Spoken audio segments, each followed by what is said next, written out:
很难相信这里是越南。我现在所在的堤岸地区呢，就是胡志明最大的华人聚居区啊。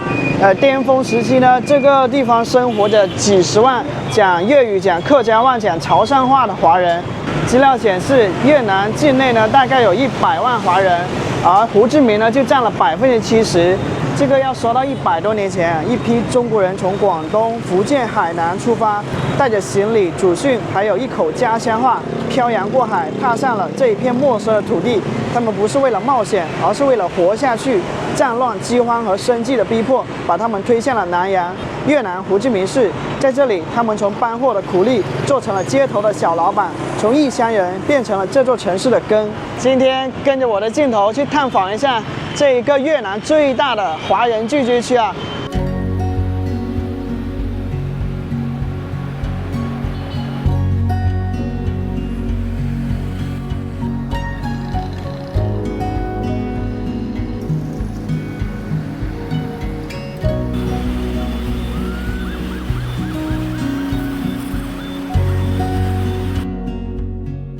堤岸地区不仅是越南最大的华人聚居区，它曾经还是一个独立的城镇呢。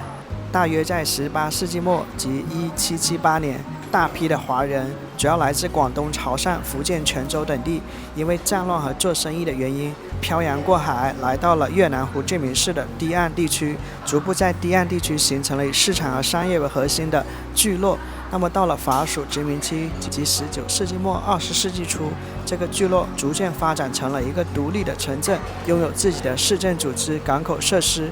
到了20世纪30年代，堤岸就跟西贡合并了，成为了西贡下辖的一个行政区。堤岸可以说是南越最繁华的商业区之一，并且是华人的宗教和社群中心。即便在越南战争后，这里仍保持着浓厚的华侨文化痕迹，能看到中式牌楼、骑楼和法式建筑并存的街景，也能品尝到正宗的粤式潮州美食。今天阿树尝试和这里的华人交流，了解他们在越南落地生根的故事。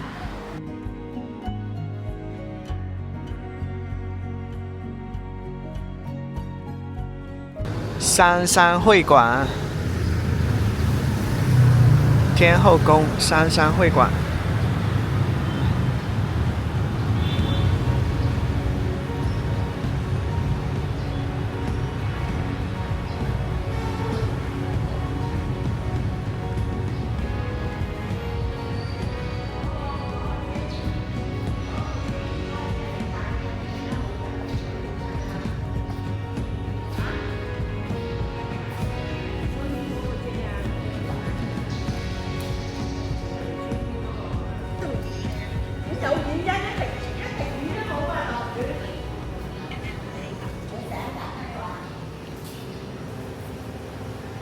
当仁不让，乃顺承天。刚进来就看到好些大姐讲粤语。天后宫，因为天后保佑了当年这些华人的先祖们漂洋过海的时候安然无恙，所以他们非常的感恩戴德。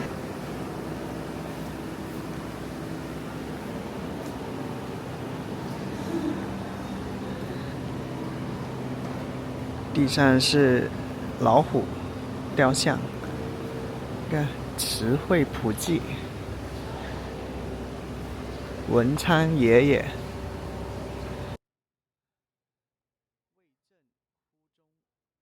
忠义千秋，心同日月意同天，志在春秋功在汉。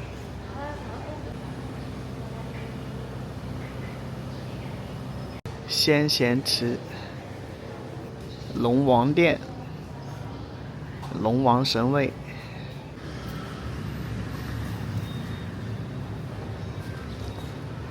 天后元君。这里写着保佑同乡，上面写着民国33年冬。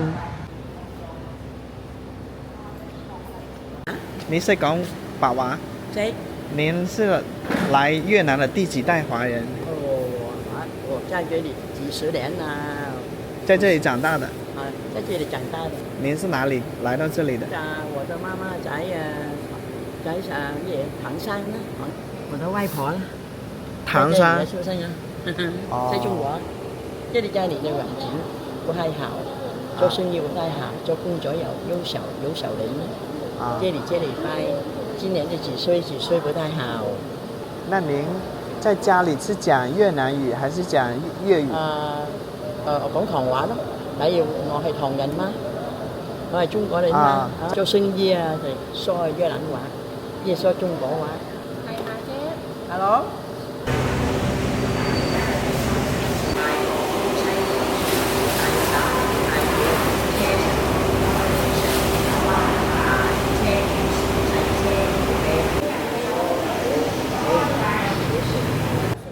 来到了堤岸地区最古老的华人礼堂之一，这里供奉着天后圣母。就是在中国人的信仰中啊，这个天后圣母呢具有神奇的力量，它可以保佑航海的人就是安全。当在海上的船只遇到麻烦的时候呢，这个船员呢也习惯这个呼喊天后圣母，所以就建了这一个三山会馆啊，供奉着天后圣母。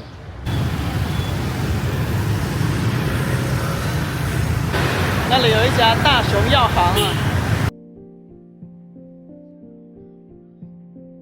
前面说到从广东、福建来到越南堤岸的华人呢，其实他们在中国大陆的时候就有这个做小商铺、贸易中介、手工业的传统，所以他们来到越南胡志明的时候呢，这些技能跟经验呢也就迁徙过来了。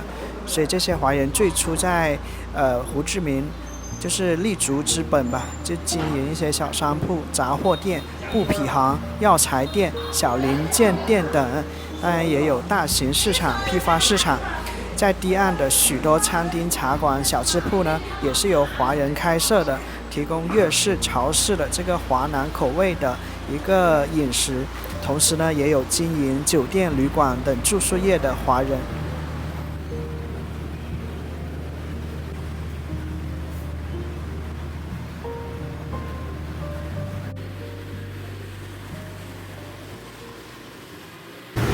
这还卖亚洲周刊，中国首富低调的权利，贵州模式启示录，欧洲去美化对华修好，撕裂五眼聯盟。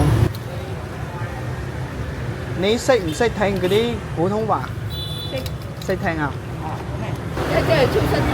在这里出生的，是第几代华人？第三代，就是爷爷那一辈过来的。爷爷在大陆，然后爷爷在大陆，然后爸爸过来的。哦，这里生活很多华人是吗？这附近就很多华人，这里广东人多，现在少了，他们都出国了。为什么要出国呢？当时解放时候，个个都跑了，共产党来，他们就跑了。哦，就是越共，就是上台以后，很多人跑了。您的祖籍是哪里的？中国哪里？广东。广东哪里？潮安。潮安。哦，您有回过去吗？这么多年？没有。没去过中国呀？哦，你想不想回去看一看？不想了。我很高兴。不想了，所以咱们也还在过端午节跟春节。有，有过都有哈，因为这里华人多嘛，现在比较少，第五镇华人多。这里以前他们叫广东街嘛，以前叫广东街啊，他们的街就是大光湖街，其实我们都是叫广东街，就知道这条街。有钱他们就出国了，人家就有钱的就逃了，没有钱才留在这里啊。结果都没有什么，他们也到外国之后回来，原来也是这样，没有发生什么事。他们因为思想就是解放就不好所以刚刚逃跑，然后20多年后回来，依然是这样，很繁华。他们后悔了吗？后悔就不后悔。觉得以前就是解放的时候就不好，然后有钱他们就逃跑，美国啊、加拿大或者法国啊，到处都是这样。看你有亲戚在哪里，他们就有时保证他们过去。那他们跑了，他们的房屋就怎么办呢？有些那就献给政府，现在政府没收了。有些他已经卖了。他们出国之后有小孩子小小的嘛，那他们就收留了。欧洲啊，哪个国家都收留了。大家都有钱才出国的嘛。当时那外国人的人口很少嘛，让他们都收留了。现在就不同了。是的。现在就不同了，几十年，1975解放到现在。50年了。50年了。他们有钱，有些他自己买船逃出去。逃出去，有些就遇难就死掉也有。在海上遇难。有些海上遇难，有些给海贼啊。因为刚刚解放之后政府打那些资产家嘛。打资产家。有钱的，所以他们都打到有些他就死掉了。所以人家都跑有些即使想不开跳楼，看着就跳楼自杀有。有钱就怕。有资产就怕，有田地有房子就怕，我们穷了就不用怕。哎呀，一时遭到这样的打资产打到坐牢什么，看你怎么样自己的命运好的遭遇到比较好，就没有什么。不过呢，看粮食没有钱是最好，没有什么，他没有打你。今年的4月份，我第一次游历越南河内，到处看到街上立着牌子50周年。从1975年开始，越南统一已有50周年。那么在1975年越南统一后呢，越南进入了计划经济体制，私营商业工厂、店铺被大量收归国有。而华人呢，原本就是以商业批发、手工业为主的，产业集中度就高，因此成为了首批受冲击的群体。而且呢，政府在推行国有化的过程中，常将这个富人视为资产阶级和外国侨民对户籍、土地、就业设置限制，华人商人失去了赖以生存的经济基础。因为经济前途渺茫、政策的不确定性以及中国跟越南关系的恶化，那么这些华人就大批量的选择离开越南，形成了著名的船民潮。大量华人花重金购船，或者依靠偷渡组织冒险出海离开越南。跟刚才那名老人聊了许久好多内容我没录上。他说因为在1975年越南解放以前这个华人在越南的华人是可以上这个中文学校的，当时用的是台湾的这个课本所以现在年纪大一点的这些越南华人呢是能说中文、能读中文的。但是在越南这个解放以后就不给华人上这个中文学校了，只能上越文学校。所以现在他说这个很多年轻的华人这个已经不会说中文了。但是呢，随着最近10年呢，慢慢这个越南政府又开放了一些这个中文的学习嘛，就没有像刚刚这个解放的时候管得那么严了。他说当时这个越南这个解放以后，很多的有钱人就跑出国了，有条件的哪怕是自己买船造船都跑到国外去了。所以有一些人就是把这个房子送人了，或者是说卖了，过了20多年以后他再回到越南，他就很惊讶的发现就是以前留在这里的这些越南华人穷人没有什么事儿，安然无恙的，也没有被坐监狱，也没有被迫害，而且呢越南还更繁华了，所以他们就想着回来买房。但发现买不起了。我看了一下他家的那个房子，他家只有1楼，大概是10几平米吧，就是一个商铺他说他们爸爸妈妈跟他2姐妹以及2个弟弟过去就6个人就生活在那10几平米的那个小格子里面。现在爸妈都不在了，然后弟弟呢有一个不在了，有一个呢也在外地打工所所以他一辈子没有结婚，就跟着这个妹妹相依为命，生活在那个小房子里面。为什么不结婚呢？是因为当时啊，这个打仗死了很多男人啊，就是当时生存是第一重要的事情啊。当时的人也不想结婚，因为什么？就是说怕结了婚了，这个丈夫上战场打仗死了。这里看到又有一个会馆，叫会馆。这个应该是红色会馆跟寺庙。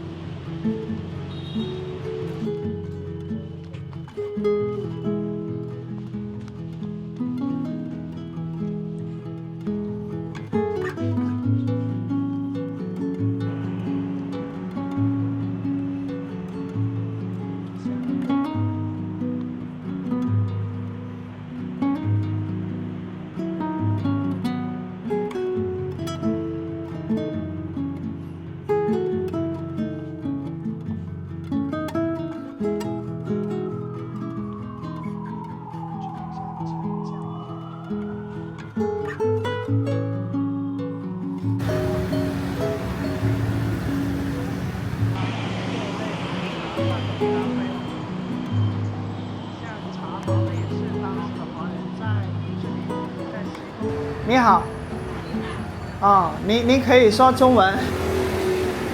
刚才跟药店的一位女老板聊了一下，他们是潮汕人，那他的小孩已经不会说中文了，因为当时那小孩上学的时候，他想给他就报课外班辅导中文嘛，但是他小孩又要学越南语，越南语是考试的一个科目啊，所以呢就没有那么多时间学中文，后来就荒废了。到现在呢，在家里面就讲这个潮汕话跟越南语啊，中文就不会讲了。但他妈妈跟他外婆或者奶奶还是会讲中文。现在要去吃一家东源鸡饭，你看，像这一家是这个做这种有点看不起，鞋帽、观音、衣枕、头带。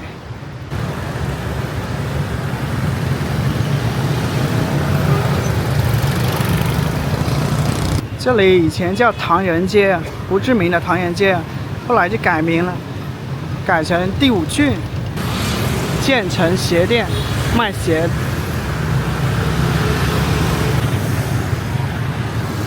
书法、水墨画、华丽宫灯，可以。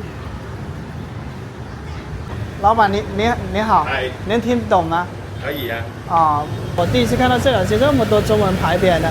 因为这里以前都很多华人在这里的。我老家是1937年过来。就爷爷。我潮州人。潮州人哦。广东澄海，就是我家乡的地址。您介意拍一下吗？没事啊，就拍没事啊。所以您是在越南长大的，出生的？对对对，我在越南就是第3代了。第3代。以前有很多中文学校，现在少了。现在就是那个中文就是语言中心，不是学校。就是教你语言，说普通话的中心。没有学校了，因为学校它的地的税很高。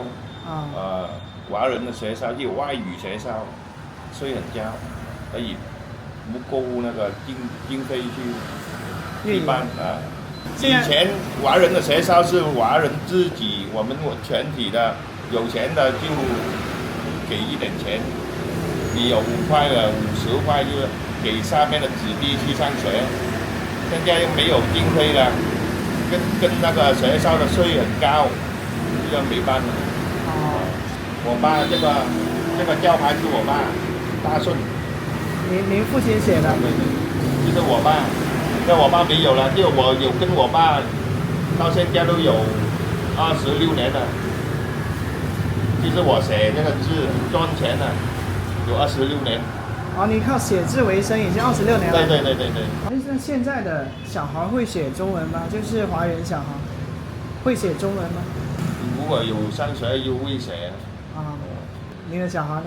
我以前这个书籍呢教他了，人，因为我小孩只是4岁嘛，啊，就开始读人手口这样子啊，教他啊。哦，就学校不教，但是你教。在上面有了就教他写啊，啊，刚刚教他写啊，教他写啊，他慢慢的。写的圆的。4岁嘛，我跟他说潮广东话，广东话。啊。所以我老婆都会说广东话。哦。中秋节啊，过什么华人的传统的节日也是这样过，元宵啊，这类啊也是这样过了，也有游街啊，这里5个会馆都在这里，广东会馆、潮州会馆、海南会馆、福建会馆、客家会馆，最早的明朝的人过来的名山会馆都在这里。啊，当时建这些会馆就是为了乡亲们联络感情。对，以前没有那么发达，会馆帮你搬你。我听我爸说啊，会馆你要寄钱回家怎么样？如果你在中國過嚟沒有工作，即係冇嘢做啊，會館又會幫你去，好似你係潮州人嘅，你去潮州會館度咁啊，幫你聯絡有冇嘢做啊，需要乜嘢咁啊，咁啊會館就梗有學校嘅，醫學校有會館辦嘅，其他人在這裡，以為去沒人，要從頭來，對不對？朋友都沒有，怎麼樣生活？对，怎么样工作，对不对？是这样子的嘛。谢谢你啊，谢谢你。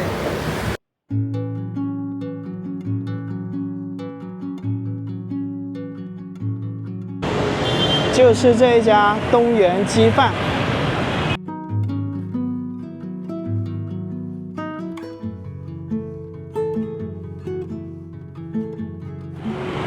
你看现在绿灯哦，绿灯的话。也过不去，可以了。这个东源鸡饭现在的老板已经不是华人了，是因为那名最早的老板已经不在了，就转让给了越南人。对面还有义民的快餐店。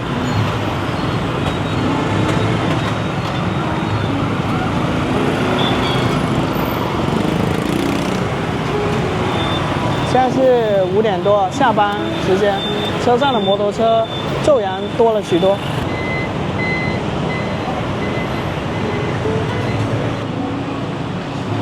大部分是8、9万越南盾。你要吃饭啊？对。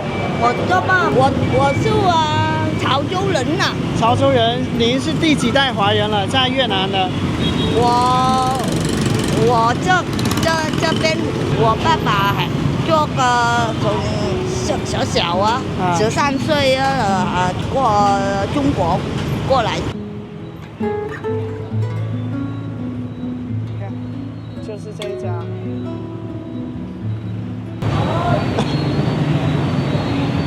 东源鸡饭啊，闻到那个包鸡的那个中草药跟包鸡的那个味道。每个店里都有会说中文的这个员工。我们看到这个餐厅还挺大的，应该员工都有20-30名，大部分还是说越南语的越南人。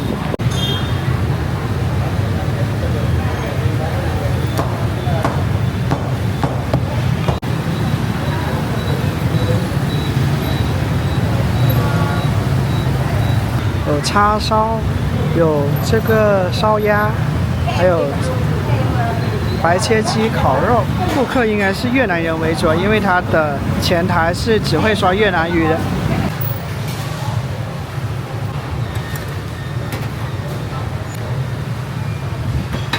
这个鸡饭10万越南盾，接近30块钱哦。谢谢。这小哥给我倒了。这个鸡看上去很嫩哎，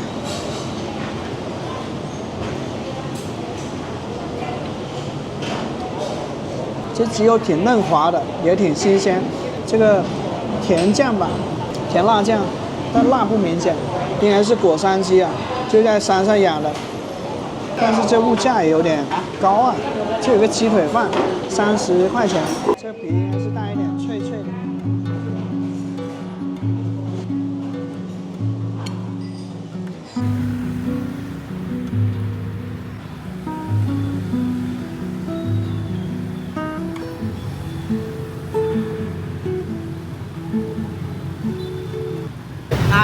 花燈啊，喺度橫街啦，賣啲燈籠啊，好靚啊！喺度一路賣到入去嗰個橫街嗰度。嗰啲好多華人啊，係唔係？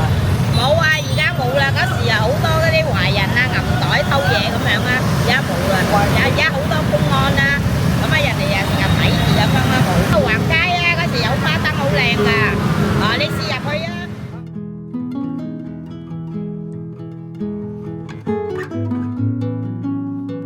我幫你啊！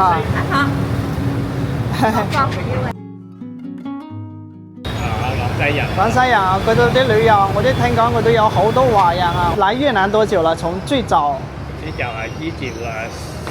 年我爺爺呢帶過來的，13歲就過來了。第4代。我的小孩是第4代。你是第3代。第3代呀。啊。他剛剛去中國旅遊啊。哦。還沒有回來。還沒回來。今天晚上回來。哦，你怎麼不跟一起去呢？他跟公司去啊。你有回過中國嗎？這麼多年？沒有，我叔叔就有。啊。廣東嗎？廣東客家人啊。中山市。中山市。然後有一部分的有錢的華人都跑出去。有錢人怕資產。我們家越南大都是用廣東話講的。在家裡也講廣東話。家裡講廣東話，因為我們以前接近香港的影片過來啊，然後我們這裡看的都是學香港的廣東話了，所以一般都在外面交流的都是用廣東話的，普通話就比較少一點。以前剛剛解放的時候有。後來到1979年之後就沒有了，因為他排華嘛，那時候排華，很多華人回中國啊，或者跑到哪裡啊，因為他一般都是抓了一些富人的，還有窮一輩就沒有關係，就窮人就不擔心，所以不怕。哦，因為每一個人出去都要10塊黃金才可以放出去。多少？10兩黃金啊！要10兩黃金才能跑出越南。才可以放出去，如果沒有就不放出口了。這錢是給海關的人是吧？對。偷偷給他。所以沒錢就在這裡待也沒辦法。有66歲了。66歲了。您的這個笑容，這個淳樸啊。善良啊，一看就是在79年以前呢，這個學校裡面是可以學中文的，到79年以後就不學了，就因為排華嘛，排華思潮啊，然後呢，有錢的華人就跑到國外去了，但是呢，窮人出不去，為什麼？因為要交10兩的黃金。这里稍微补充一下，为什么越南在1979年出现了排华思潮？这是因为1978年中国跟越南的外交关系比较紧张，到了1979年爆发了中国跟越南的边境战争，越南国内兴起了反华的情绪，部分地区出现了针对华人的排挤、驱逐和强制迁徙的政策，许多胡志明市的华人选择逃离，以避免冲突。我在堤岸这里从中午一直走到傍晚，我就发现这个华人的密度还挺高的，基本上你随口跟一个人聊天啊，就8、9不离10就是能说粤语的。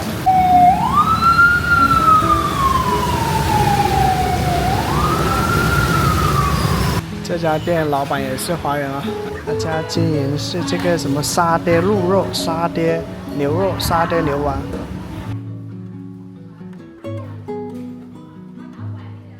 嗰啲係乜嘢衫啊？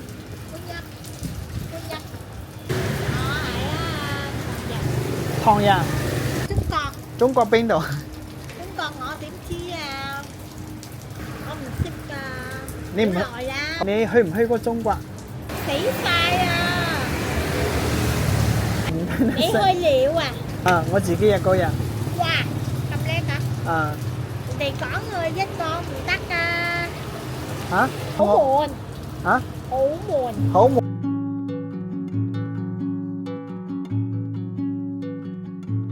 我在越南从北到南游历了2个多月的时间，胡志明的堤岸地区是最令我感到亲近的地方之一，因为我觉得我和这里生活的华人有许多的相通之处，无论是语言、饮食、文化。我想到大概几百年前，他们的先辈们漂洋过海，即便在语言不通，可能是困难重重的异乡土地上，他们依然坚韧不拔，敢闯敢拼，然后直到今天呢，可以说落地生根，在西贡河畔的这片土地上，也创造了属于自己的一片天地。我相信屏幕前不少的观众朋友是来自世界各地的华人，我也很想听一听，在你的家人里面有没有谁曾经像堤岸的华人一样漂洋过海闯荡，他们在海外又有哪些奋斗的故事呢？欢迎在留言区和我交流。明天阿叔会继续探索这个越南最大的华人聚居区。以上就是本集影片的全部内容，感谢收看，我是阿树，我们下期见。